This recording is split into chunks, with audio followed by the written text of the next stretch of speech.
Y'all ready to be history? Get started. Welcome. Hi. Hello, everyone. To the Pro Audio Suite. These guys are professional. They're motivated. With Tech to the VO stars. George Whittam, founder of Source Elements. Robert Marshall, international audio engineer. Darren Robbo Robertson. And global voice. Andrew Peters. Thanks to Tribooth. Austrian Audio. Making passion heard. Source Elements. George the Tech Whittam. And Robbo and AP's international demos. To find out more about us, check theproaudiosuite.com. Line up, ladies! Here we go. And welcome to another Pro Audio Suite. Thanks to Tribooth. Don't forget the code TRIPAP200. That will get you $200 off your Tribooth and Austrian Audio, making passion heard. Now, you had a bit of an incident over the weekend, or actually it was probably yesterday, Robbo, with someone using Source Connect 3, trying to connect with someone on Source Connect 4. Other way around. Yeah, actually, I've got someone call me and they were having some trouble with Source Connect. In fact, they were panicking. They were shitting themselves. They had a session at 8:00 in the morning, and they downloaded their 2-day license for Source Connect. And she got in touch with me because she was panicking that there was no license popping up in her iLock. So it kind of clinked with me that perhaps she'd downloaded at 4.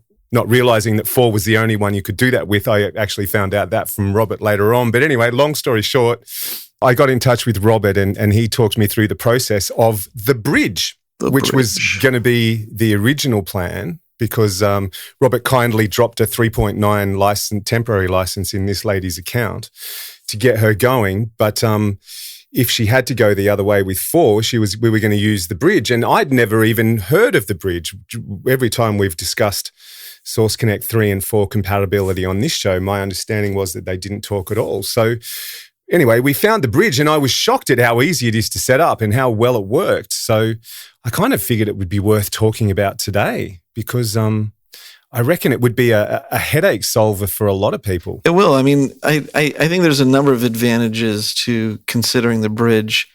It's true that bridges add latency latency because you're going through 2 systems instead of 1, so it's not a direct connection.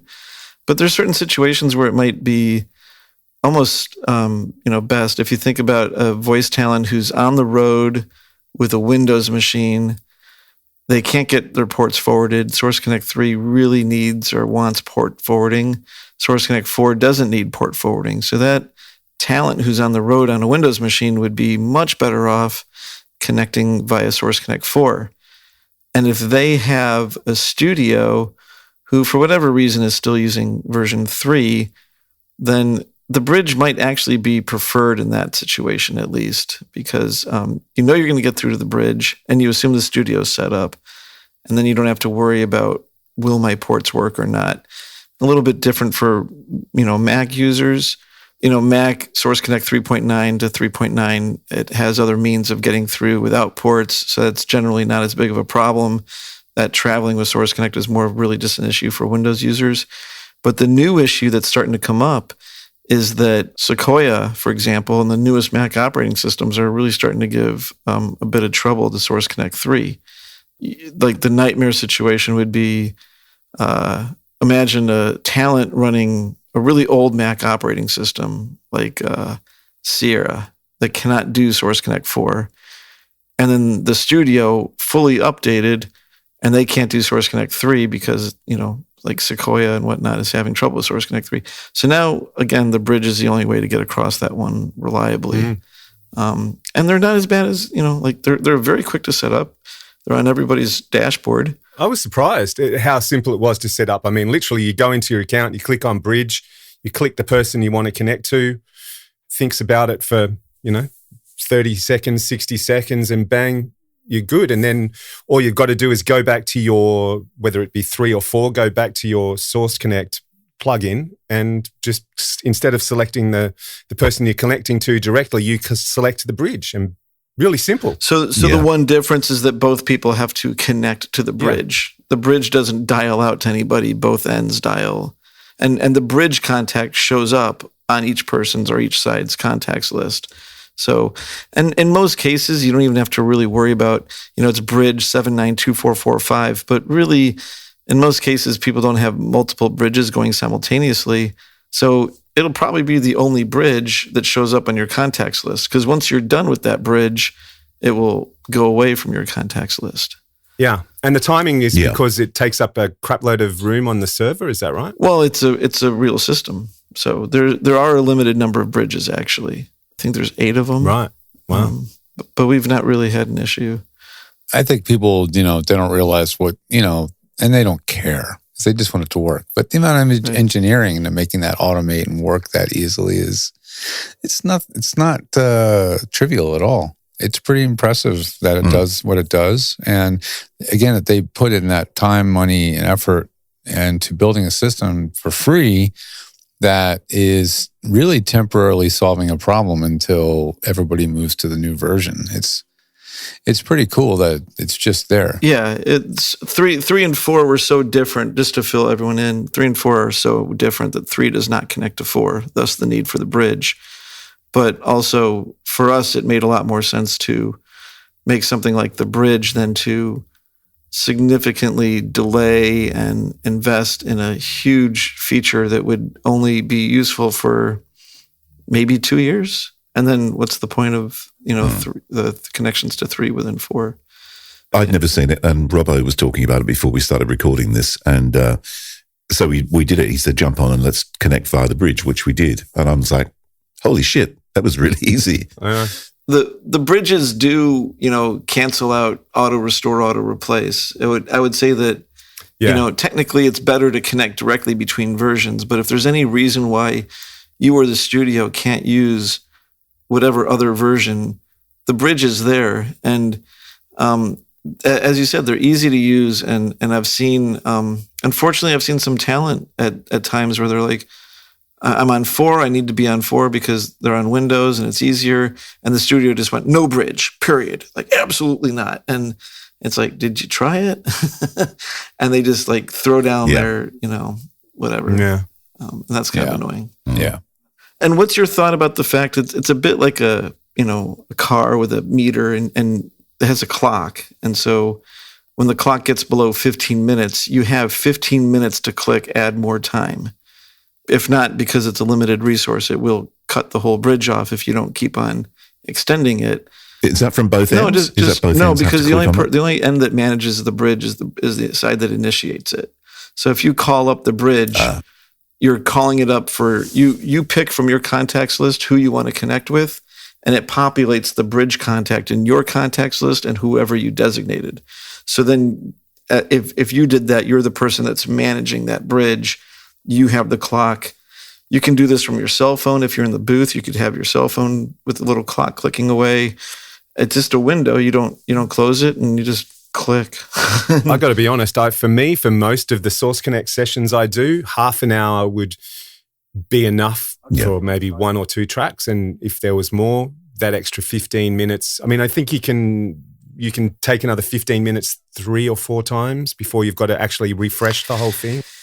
Even more. So it's funny how slow we are at updating the web page, but it says 90 minutes, but the reality is I think it gives you up to 2.5 hours of refreshes. Right. Well, there you go. And that would be more than enough for any session I ever do. I fucking hope so anyway. No. Yeah. Do you need at least 2.5 hours if you're doing a 10-second tag? Take 110. Did I ever tell you that story? When I was at George Pat's, I'd only just left radio and I was sort of getting used to and I say this in the nicest possible way, the pretentiousness of advertising agencies. And we were launching a new magazine. It was called Take 5 magazine. And there was the 2 Mels were in charge of the launch of this magazine, and they did the TVC. And Henry Zepps, who unfortunately has recently passed away, R.I.P. Henry, a great guy. They had him down in a studio to do the tag, Take 5 magazine, out now. 2.5 hours later, Henry was still in the booth and turned around and said, listen, I've got to go. If you don't have it by now, you'll never have it, and left. It sounds like that TV show, the Valkyries, or what was it that you were the one from England where the guy's an actor? Oh, Toast of London. Yeah. Yeah. Exactly. great show. It's very funny. But yeah, I've had sessions where it's like the shorter the script, the longer the session. And I had one only a few weeks ago, and it got to the point where I just had to stop talking to make the engineer jump in and start managing the session because it was just getting right out of control.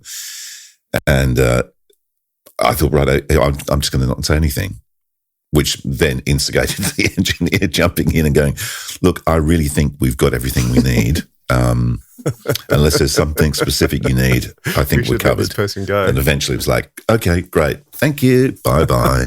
At some point, you just start doing it exactly the same every time. Like you just purposely. I've had people come in here though. This is really weird. I won't mention who it was, but a voice talent came here during COVID and had to do a session. And it's always the thing. Can you give us three? Just give us three in a row of that, that short sentence or whatever, tag or whatever. This person did three in a row, but they were all exactly the same. Yes, people do that. And then they go, oh yeah, we actually like the second one was good. I thought so. Yeah. It's just bizarre. I think sometimes with your direction, you got to be a bit clearer. If you can you give us three in a row? Sort of, I think it means to them, can you give me three the way you hear it in a row? I think you've got to say, can you mix them up? Give us, three in a row or something like that. You know what I mean? Like, make it clear because I've noticed that a lot. Some variety. Yeah. Is that the same as what we say when we say ABC? Can you ABC that for us? Yeah. Is that the give me same an thing? ABC on that, or three in a row. Yeah. Or a series of three. Yeah. But that's why it's called ABC, not AAA. They want three different. Right. Yeah. Actually, can you give me an AA and a B, please? That's the Canadian version. AA. A. I like A. A. What do you think about BA? A. I like CA. Yeah. Well, since we're on a tangent, I got another good one for you. I just stumbled into my inbox or my whatever wall or something, and it was a memo. I had to verify that this is actually authentic, but it was a memo from the executive staff at Apple in February 1st, 1980. And the subject is called typewriters. And it says, effective immediately, no more typewriters are to be purchased, leased, etc., etc. Apple is an innovative company. Live by the sword, die by the sword. Yes, we must believe and lead in all areas of word processing is so neat, we all must use it. And it goes on. It says, by 1/181, no typewriters at Apple. And then it says in parentheses, Ken, get rid of the DEC word processor ASAP. You know who you are, Ken. So at some point, Source Connect 3 has to go away and everybody has to move to 4 because technology marches on, If you don't, it's so funny. You're caught in a corner because if you don't improve the technology, then everyone who wants to upgrade is pissed off at you. And then if you do upgrade the technology and you have to move it forward, and then you have to leave something behind, everybody who wants to hold on to their old computer and their old system is pissed off of you, and you're just standing in the middle of the road getting like crushed by run over. Yeah. But at least if you realize that, you're ahead of the game than not realizing that. Yeah. I mean, if you're not pissing somebody off, you're doing something wrong. Wait, I don't know. Something like that. Exactly. I think there's a saying that goes along those lines. We piss people off every week, yet they keep coming back. So, there's something in that too. Yeah, exactly. Exactly. I'm still married, so there you go. But one thing we should make clear also, because if you go on to like ChatGPT. Oh, yes. Oh, it says stereo. It may give you some misinformation. Right. Well, it's not. ChatGPT is not incorrect from what it's reading. We have some incorrect information on our website, which we will fix. It says that the bridges are stereo by default. They are, in fact, mono by default. And we'll change that in time for Source Connect 3 to completely go away. Yeah, and this isn't about ChatGPT, and there's a lot of people that, either people think it's magic or they don't trust it, right? But I will say this about ChatGPT 5, like if you use it in search mode, people don't know it has two modes, like normal chat and search. When it's in search mode, it references every search result that it gives you in that answer. So, and if you're not sure, click on the reference and read the original link. In fact, I encourage you to do it because that means the person who actually put the content out there that it's stealing from or scraping is getting rewarded because you're going to their actual site, So I recommend. I find it's funny because we used to joke how when it was harder to build your own search, we had a search on our website. Was it powered by Google?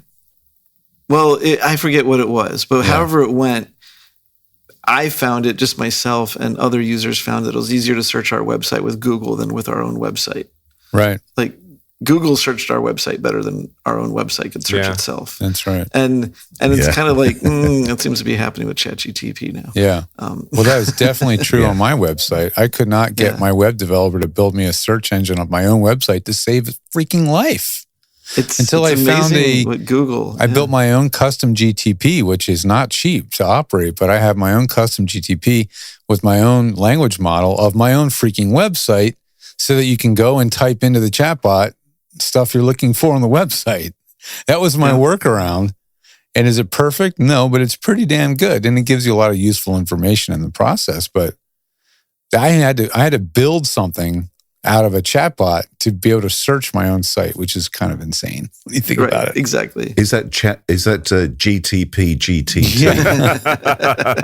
The Le Mans GTP. It's got a lot of names: George Bot, GTT Bot, et cetera, et cetera. But I have it. Since you're on that bend, I've got the perfect way to end this episode. If you've got the shits that version 3 and 4 of Source Connect won't talk, build a bridge. And it's not a bridge too far. It's very easy to find. Well, that was fun. Is it over? The Pro Audio Suite with thanks to Tribooth and Austrian Audio.